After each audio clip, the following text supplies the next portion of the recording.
Morning class. नमस्ते छात्रों। आज हम समझते हैं मैथ का सॉल्वेट पेपर 2022 का। 2022 में मैथ में कौन कौन से क्वेश्चंस पूछे गए थे उसे आज हम सॉल्व करने वाले हैं। जैसे कि आप जानते हैं कि 1 से 5 तक के प्रश्न 2022 में 1 से 5 तक के प्रश्न वस्तुनिष्ठ होते थे और 6 से 23 तक के प्रश्न बड़े होते थे, 2 नंबर के, 3 नंबर के, 4 नंबर के। तो इस वीडियो में हम 1 से 5 तक के वस्तुनिष्ठ प्रश्न को देखेंगे, जैसे कि सही विकल्प, रिक्त स्थान, खाली स्थान और सही जोड़ी, सत्य सत्य। एक शब्द और वाक्य में उत्तर दीजिए। इस प्रश्न को भी देखेंगे। चलिए शुरू करते हैं। 2022 में जो क्वेश्चंस पूछा गया था छात्रों, 2022 में जो प्रश्न पूछा गया था वो पहला प्रश्न है सही विकल्प का कि 95 और 21 का एचसीएफ बताना है। 95 और 21 का एचसीएफ निकालने के लिए आप जानते हैं कि एचसीएफ अगर निकालते हैं तो एचसीएफ निकालने के लिए 95 और 21 ऐसे भाजक ढूंढते हैं जो दोनों को विभाजित करता हो। तो दोनों को विभाजित करने के लिए हमारे पास 3 से ये तो कट जाता है, लेकिन ये 3 से नहीं कटता है। 13 से भी नहीं कटेगा। 95 और 21 है, ऐसा भाजक ढूंढेंगे जो दोनों को विभाजित करता हो। तो 3 से तो 21 कटता है, लेकिन 95 नहीं कटता है। 5 से तो दोनों संख्याएं कभी नहीं कट सकती। 7 से 13 सते 95 और 3 सते 21। तो इसका एचसीएफ हमारे पास 7 आता है। 13 और 3 अब तो कटेगा नहीं, तो एचसीएफ 7 आता है, जो कि ए में ऑप्शन 95 है, ये भी नहीं होगा। बी में 21 है, ये भी नहीं होगा। सी में 13 है और डी में 12 है। इन चारों ऑप्शन में से कोई नहीं होगा। 7 होगा इसका एचसीएफ, ध्यान रखिएगा। दूसरे क्वेश्चन की तरफ चलते हैं। दूसरा क्वेश्चन कह रहा है कि समीकरण निकाय ax + 2y + 5 = 0 और -3x - 6y + 1 = 0 का हल होगा। इसको तो पहले चेक करते हैं, इसके गुणांकों का अनुपात देखते हैं कि अनुपात क्या कहता है, और अनुपात के अनुसार ही हम बताएंगे कि इसका हल क्या होगा। जैसे कि अगर इस समीकरण की हम बात करें तो इस समीकरण में ax + 2y + 5 = 0। द्विघात समीकरण का व्यापक रूप जो होता है तो ax + by + c = 0 होता है। इसमें a का मान कितना आ जाएगा, ये a1 हो गया, और ये 2 समीकरण है, इसलिए इस समीकरण के लिए a1 b1 और c1। a1 1 है, x के आगे कुछ नहीं है तो 1 गुणांक मानते हैं। b के आगे 2 है, यानी कि ये 2 के साथ इसका मल्टीप्लाई हो रहा है, तो b2 का गुणांक 2 है और c1 का 5 है। इसी तरह से जो दूसरा समीकरण दिया गया है -3x - 6y + 1 = 0, तो इसको भी अगर हम a2 और b2 c2 में कन्वर्ट करेंगे तो a2 का -3 आएगा, b2 का -6 आएगा और c2 का 1 आएगा। अब इन अनुपातों की तुलना करेंगे कि a1/a2, b1/b2, c1/c2। a1 का है 1/a2 का है -3। इसी तरह से b1 का है 2 और -6 है। इसी तरह से c1 का है 5/1। ये तो विभाजित नहीं होगा, तो 1/-1 ही आएगा, और यहाँ पर ये विभाजित हो जाएगा, 2 1 कम 2, 2 3 6, यानी कि 1/-3 हो जाएगा, 5/1। ये दोनों तो बराबर है, लेकिन ये बराबर नहीं है, यानी कि ये कंडीशन a1/a2 बराबर है b1/b2 और c1/c2 बराबर नहीं है। जब इस तरह से कंडीशन आती है तो इस तरह की कंडीशन में हमें समांतर समीकरण मिलता है, यानी कि दोनों रेखाएं जो है समीकरण है वो एक समांतर रेखा को निरूपित करती है। और समांतर रेखा ऐसी होती है, ये एक दूसरे को कभी कहीं पर टच नहीं करती हैं, इसलिए इसका जो होगा कोई हल प्राप्त नहीं होता है। 3 तरह की कंडीशन होती है, ये समांतर रेखा के लिए है, जिसमें कोई हल नहीं होगा, ये सही होगा। अद्वितीय हल कब प्राप्त होता है, जब a1/a2 बराबर नहीं है b1/b2। ये प्रतिच्छेदी रेखा को निरूपित करती है और इसमें अद्वितीय हल प्राप्त होता है। इसी तरह से तीसरी कंडीशन है कि a1/a2 बराबर b1/b2 बराबर c1/c2। ये संपाती रेखा को निरूपित करती है, और ये संपाती रेखा एक दूसरे के ऊपर होती है, यानी इसके अंततः अनेक हल प्राप्त होते हैं।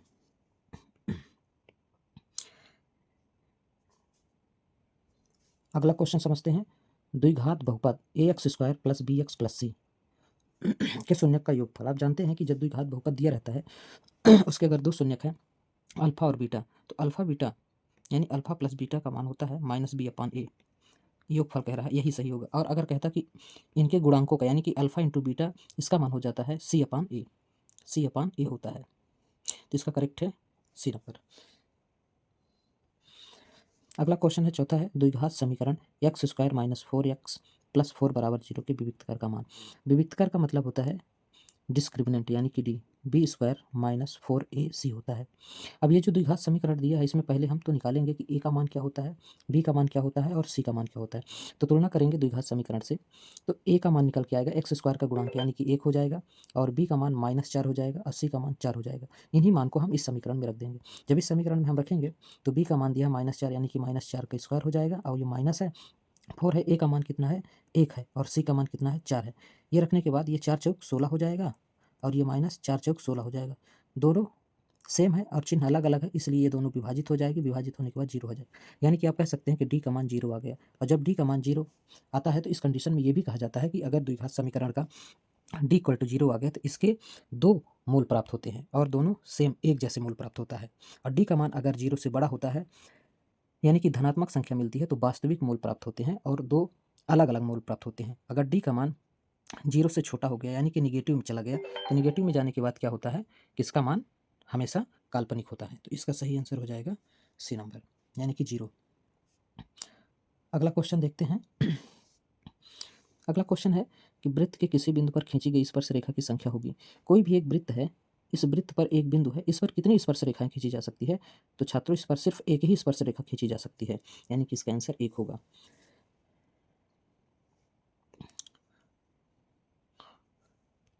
अगला समझते हैं। अगला क्वेश्चन है हमारे पास कि बिंदु 0, 5 एवं -5, 0 के बीच की दूरी। ये हमारा निर्देशांक ज्यामिति से क्वेश्चन पूछा गया है। दो बिंदुओं के बीच की दूरी, आप जानते हैं कि दो बिंदुओं के बीच की दूरी का जो सूत्र होता है वह होता है x2 माइनस x1 का square plus y2 minus y1 का स्क्वायर होता है। अब इसमें एक को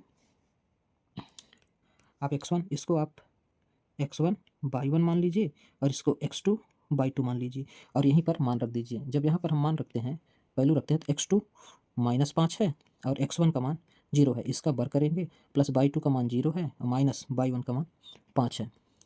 इसका क्या मान आ जाएगा? ये घटेगा तो -5 में 0 घटेगा तो -5 ही होगा, प्लस 0 में -5 तो -5 ही होगा। इसको हल करेंगे हम तो 5 25 हो जाएगा, प्लस ये 5 25 यानी कि √50 हो जाएगा। अब √50 को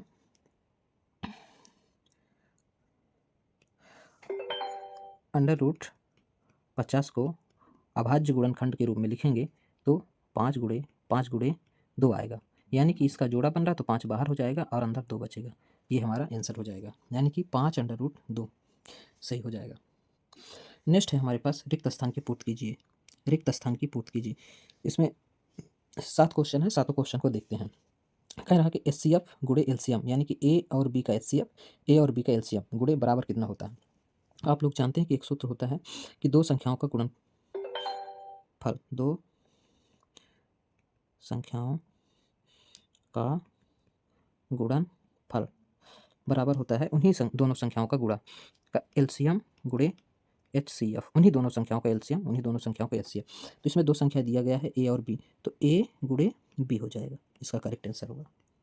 इसके बाद कह रहा है कि समीकरण x प्लस वाई बराबर 8 है, इसमें अगर x बराबर 3 है तो y का मान क्या होगा? बहुत ही सरल क्वेश्चन है, ध्यान से देखिएगा। x प्लस वाई बराबर 8 है, इसमें कह रहा है कि x बराबर 3 है, इसी x की वैल्यू हम इसमें पुट कर देते हैं इस समीकरण में, तो 3 प्लस वाई बराबर ये 8 है। 3 पक्षांतर हो जाएगा यानी कि y बराबर 8 है, 3 उधर जाएगा तो माइनस हो जाएगा, 8 में 3 घटेगा तो 5, ये हमारा आंसर हो जाएगा। तो y का मान कितना होगा?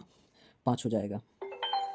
नेक्स्ट, एक बहुपद जिसकी घात 3 वह त्रिघात बहुपद कहलाता है, त्रिघात बहुपद हो जाएगा। दो घात वाला द्विघात समीकरण कहलाता है या द्विघात बहुपद कहलाता है। तीन घात वाले त्रिघात बहुपद, त्रिघात समीकरण, जितनी उसकी घात होगी उसी के नाम से वो बहुपद जाना जाता है। नेक्स्ट है हमारे पास, यदि प्रथम पद ए और सर्वांतर डी है तब एनवा पद, ये एपी से क्वेश्चन पूछा गया है। प्रथम पद ए है और अंतिम पद डी है तो एनवा, एनवा का फार्मूला भी बुक में दिया गया है कि एन बराबर होता है A plus N minus one, N minus one, N minus one D, यही हो जाएगा इसका आंसर। इसके बाद नेक्स्ट क्वेश्चन है कि प्रत्येक वर्ग समरूप होते हैं। समरूप ऐसा होता है कि कोई भी दो आकृति को समरूप होने की दो शर्तें होती है। नंबर 1 आप ये कहेंगे कि उसके संगत कोण बराबर होते हैं, संगत कोण बराबर। और दूसरी कंडीशन ये है कि दूसरी कंडीशन में ये होता है कि उसकी जो संगत भुजाएं हैं, संगत भुजाएं समान अनुपात में होती है, समान अनुपात में होती है। अगर ये दो शर्त लागू होता है तो वो आपस में समरूप होते हैं। ये दोनों शर्तें प्रत्येक वर्ग फॉलो करते हैं, इसलिए ये दोनों समरूप होते हैं। नेक्स्ट क्वेश्चन देखते हैं कि एक रेखा जो वृत्त को दो बिंदुओं पर प्रतिच्छेद करती है। कोई एक वृत्त है, इस वृत्त को दो बिंदुओं पर कोई एक रेखा प्रतिच्छेद कर रही है। ऐसी रेखा को छेदक रेखा कहते हैं, ऐसी रेखा को छेदक रेखा कहेंगे, छेदक रेखा। इसका आंसर हो जाएगा छेदक रेखा। नेक्स्ट हमारे पास क्वेश्चन है कि त्रिज्या r वाले वृत्त का क्षेत्रफल का सूत्र बताना है। कि जानते हैं कि कोई एक वृत्त है, उसकी त्रिज्या r है तो उसका क्षेत्रफल पाई r स्क्वायर होता है। ये कक्षा 9th में पढ़ाया गया था और 9th में बताया गया था, पाई r स्क्वायर हो जाएगा। नेक्स्ट है हमारे पास सही जोड़ी मिलाइए। सही जोड़ी में पहला हम देखते हैं कि सेक 90 डिग्री माइनस थीटा, इसका होता है कोसेक थीटा। इसी तरह से और इसके फार्मूले होते हैं, जैसे कि साइन 90 माइनस थीटा बराबर कॉस थीटा होता है। साइन कॉस में बदलता है और सेक कोसेक में बदलता है। इसका उल्टा भी होता है, अगर आप कह दें कि कॉस 90 माइनस थीटा बराबर साइन थीटा हो जाता है। इसी तरह से टैन 90 माइनस थीटा बराबर कॉट थीटा, ये आपस में चेंज होते रहता है, कॉट यहाँ और टैन यहाँ। तो इसका हो जाएगा कोसेक थीटा, इसका कोसेक थीटा हो जाएगा। आपको इस तरह से पेपर में नहीं मिलाना है, व्यवस्थित लिखना है जिस तरह से कॉपी में लिखा जाता है। यहाँ सिर्फ समझाने के लिए सही जोड़ी के रूप में मिला दिया गया है। अगला देखते हैं, अगला हमारे पास है कॉस थीटा। कॉस थीटा का 1/sec थीटा हो जाएगा। कॉस थीटा बराबर 1/sec थीटा होता है, ये इन्वर्स फार्मूला है। इसी तरह से सेक थीटा बराबर 1/cos थीटा होता है, ये यहाँ चला जाता है और ये यहाँ आ जाता है। इसी तरह से साइन थीटा बराबर 1/कोसेक थीटा होता है, कोसेक यहाँ चला जाएगा, साइन यहाँ आ जाएगा, एक और फार्मूला बन जाएगा। इसी तरह से 6 अनुपात आपस में चेंज होते रहते हैं। नेक्स्ट समझते हैं, इसका cos थीटा का 1/sec थीटा हो जाएगा, 1/sec थीटा। साइन जीरो का मान जानते ही हैं, साइन जीरो का मान 0 ही होता है। साइन थीटा में 0, 30 डिग्री, 45 डिग्री, 60 डिग्री और 90 डिग्री। साइन 0 का 0 होता है, इसका 1/2 होता है, इसका 1/√2 होता है और 60 का √3/2 होता है और 90 का 1 होता है। इसी तरह से cos थीटा उल्टा हो जाता है, इसका 1 हो जाएगा, इसका √3 2 हो जाएगा और बीच वाला 45 का हमेशा वही रहेगा साइन और कॉस का, इसका 1/2 हो जाएगा, इसका 0 हो जाएगा। इस तरह की ट्रिग्नोमेट्री का जो फार्मूले हैं 0 से लेकर 90 डिग्री वाले, इसे आप अच्छे से याद कर लीजिएगा। यहाँ से 3 से 4 क्वेश्चन पूछे जाएंगे आपके। साइन 0 का मान साइन 0, इसी तरह से cos 0 का मान 1 हो जाता है, cos 0 का मान 1 हो जाएगा। अगला समझते हैं, लिखा है कि 1 + tan स्क्वायर थीटा रूट के अंदर लिखा गया है, यानी कि √1 + tan स्क्वायर थीटा। ये सर्वसमीका तीसरी है। तीसरी सर्वसमीका क्या कहती है कि 1 + tan स्क्वायर थीटा बराबर sec square theta. Sec square में रूट लगा हुआ, वर्ग लगा हुआ है, तो ये जब इधर आएगा बराबर किधर, तो रूट में बदल जाता है। tan square theta sec theta का मान हो जाएगा 1 + tan स्क्वायर थीटा, यानी कि √1 + tan स्क्वायर थीटा का मान सेक थीटा हो जाता है।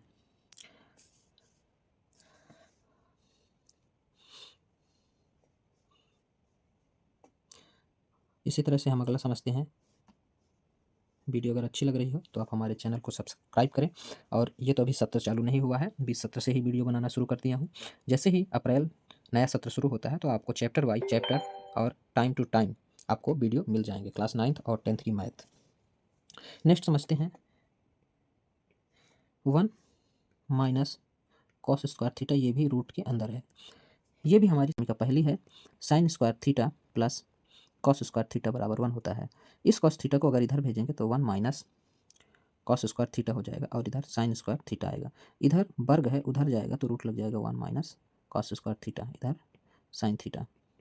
तो साइन थीटा बराबर 1 minus under root 1 minus cos square theta होता है, इसलिए इसका हो जाएगा साइन थीटा। इस तरह से सही जोड़ी कंप्लीट होता है।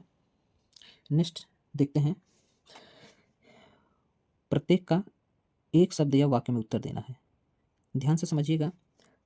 कह रहा है, पहला क्वेश्चन है, यदि ए बराबर बी गुणे क्यू तो ए एवं बी में क्या संबंध है।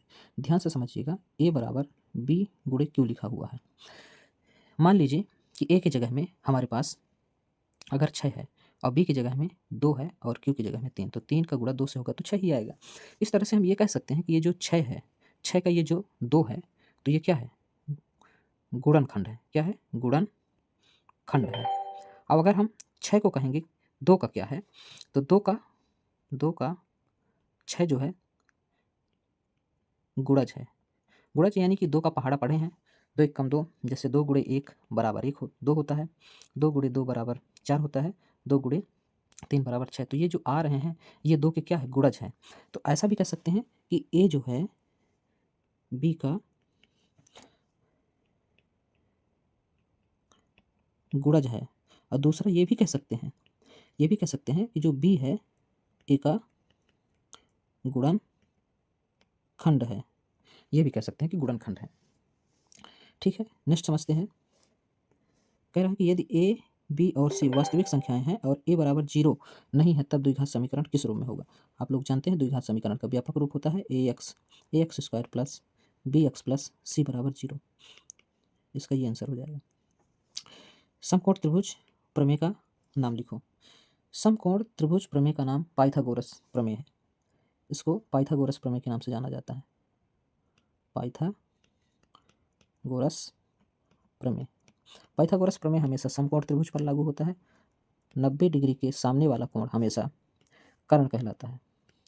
और ये दो भुजाएं बचती हैं, तो इसमें से एक आधार होती है और एक आधार या लंब, दो में से कोई भी हो सकता है। और ये लंब और आधार में से कुछ भी हो सकता है। आधार और लंब कब डिसाइड होता है, जब यहाँ थीटा लग जाता है। अगर यहाँ थीटा लग जाएगा तो थीटा के जस्ट सामने वाली भुजा लंब कहलाएगी, एक आधार हो जाएगी।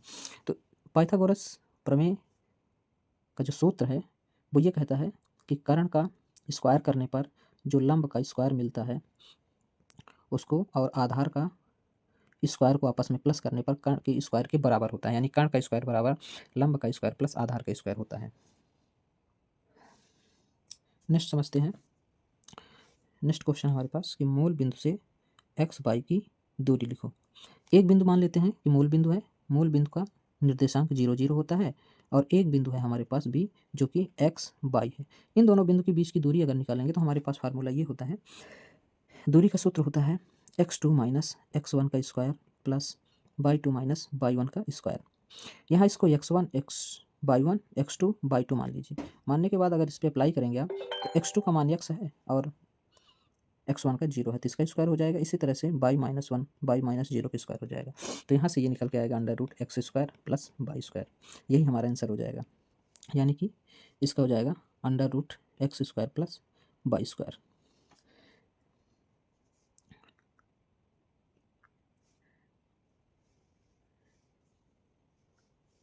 नेक्स्ट समझते हैं। नेक्स्ट क्वेश्चन हमारे पास, सर्वाधिक बारंबारता वाला वर्ग क्या कहलाता है।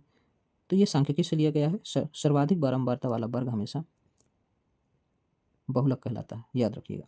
एक असंभव घटना की प्रायिकता क्या होगी। एक असंभव घटना की प्रायिकता, जो कभी घटना घटित ही नहीं हो सकती है, उसकी हमेशा घटना 0 होती है। और एक निश्चित घटना की प्रायिकता हमेशा 1 होती है। याद रखिएगा कि प्रायिकता का कभी भी 0 और 1 के बाहर नहीं हो सकती। 0 से बड़ा होगा या तो 1 से छोटा होगा। नेक्स्ट क्वेश्चन है, पीई प्लस पीई का दंड का मान क्या होगा। यानी कि ये दर्शाता है कि ये प्रायिकता की जो घटना घट रही है वो घटना घटित होना है और ये घटना घटित ना होना है। तो हाँ और ना को जब प्लस करते हैं तो हमेशा वो 1 के बराबर होता है, यानी कि वो एक निश्चित घटना बन जाती है। ये 1 होगा, हमेशा इसका मान 1 होगा।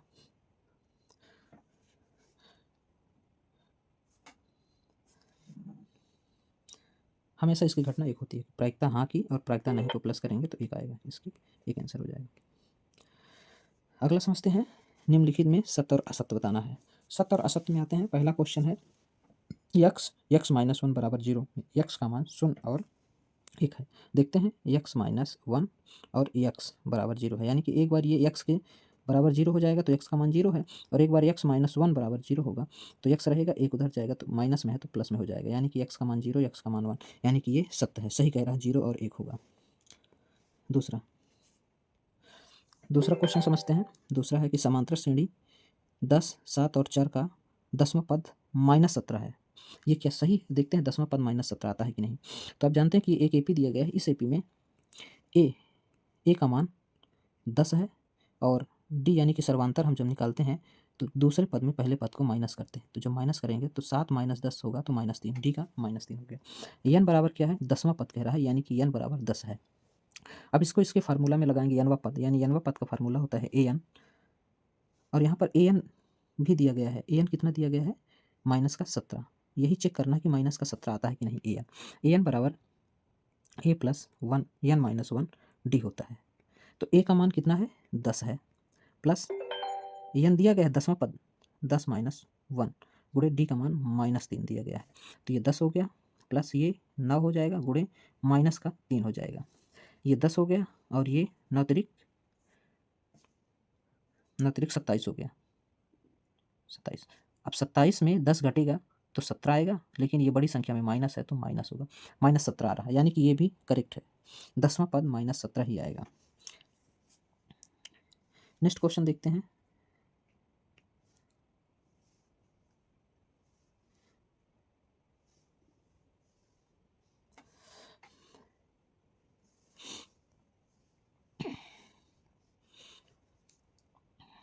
नेक्स्ट क्वेश्चन है कि समरूप त्रिभुजों का क्षेत्रफल सदैव बराबर होता है। समरूप त्रिभुजों का क्षेत्रफल सदैव बराबर होता है, यानी कि समरूप त्रिभुज ऐसे कह सकते हैं कि एक त्रिभुज ये है और एक त्रिभुज ये है, ये तो दोनों समरूप हैं, यानी कि समरूप होने की दो शर्त होता है। नंबर 1, संगत कोण बराबर होना चाहिए। संगत कोण, तो कोण तो बराबर ही हैं, इसके भी कोण बराबर है। जैसे कि मान लीजिए कि ये 60 है, ये भी 60 डिग्री है, ये भी 60 डिग्री है, इसका भी 60 डिग्री है, इसका भी 60 डिग्री, इसके भी, तो संगत कोण तो बराबर है। लेकिन जो भुजाएं हैं, दूसरा ये कहता है कि जो भुजाएं हैं वो समान अनुपात में होनी चाहिए, तो वो तो समान अनुपात में है। जैसे कि मान लीजिए कि इसकी 2 है, इसकी भी 2 है, इसकी भी 2 है, और ये 6 है, 6 है, 6 है, यानी कि 2 सेंटीमीटर 2 सेंटीमीटर 2 सेंटीमीटर, इसकी 6 सेंटीमीटर 6 सेंटीमीटर 6 सेंटीमीटर, तो ये तो संगत भुजाएं अनुपात में है, लेकिन ये छोटा है और ये बड़ा है, इसलिए इसके क्षेत्रफल कभी भी बराबर नहीं होंगे। हमेशा समरूप जो सर्वांगसम आकृतियां होती हैं उसके क्षेत्रफल हमेशा बराबर होते हैं, तो ये गलत कह रहा है। सदैव नहीं होते हैं, कभी कभी ऐसा कहा जाता है कि जो सर्वांगसम आकृतियां होती हैं वो समरूप होती हैं, लेकिन ये जरूरी नहीं है कि सभी समरूप आकृतियां सर्वांगसम होती हैं। नेक्स्ट समझते हैं। नेक्स्ट हमारे पास है शंकु का आयतन। शंकु का आयतन पाई आर स्क्वायर एच होता है। आप जानते हैं कि बेलन का जो आयतन होता है, बेलन का होता है पाई आर स्क्वायर एच, और शंकु का होता है बेलन का हाफ होता है, यानी कि 1/3 होता है, 1/3 पाई आर स्क्वायर एच ये होता है। तो ये गलत कह रहा है, इसका सही फार्मूला होगा 1/3 पाई आर स्क्वायर एच, जब वो सही होगा। नेक्स्ट क्वेश्चन को समझते हैं। नेक्स्ट क्वेश्चन हमारे पास है अर्धगोलिक आयतन। अर्धगोलिक आयतन 4/3 पाई आर क्यूब होता है। ये भी गलत कह रहा है, क्योंकि ये जो 4/3 ये जो 4/3 पाई आर क्यूब कह रहा है, ये गोले का आयतन होता है, गोले का आयतन होता है, गोलिक आयतन होता है, अर्धगोलिक आयतन होता है। अर्धगोलिक आयतन अगर आप देखेंगे तो अर्धगोलिक आयतन आपका होगा, इसका आधा होता है 2/3 पाई आर क्यूब। अंतिम क्वेश्चन है इस वीडियो का, 3 मध्यिका बराबर बहुलक प्लस 2 माध्य। ये इसी तरह से सेम, ये सही है, इसमें से हमेशा 1-2 विकल्प जरूर पूछता है। इसमें मध्यिका और बहुलक का मान दे देगा तो माध्य का मान निकालने के लिए कहेगा, यानी कि हमारे पास 3 कंपोनेंट है, मध्यिका, बहुलक और माध्य, इसमें से किसी 2 को दे करके तीसरे को वो पूछता है, इसी फार्मूला से निकलता है। इसको याद रखिएगा, 3 मध्यिका बराबर बहुलक प्लस 2 माध्य, ये भी सत्य है। धन्यवाद।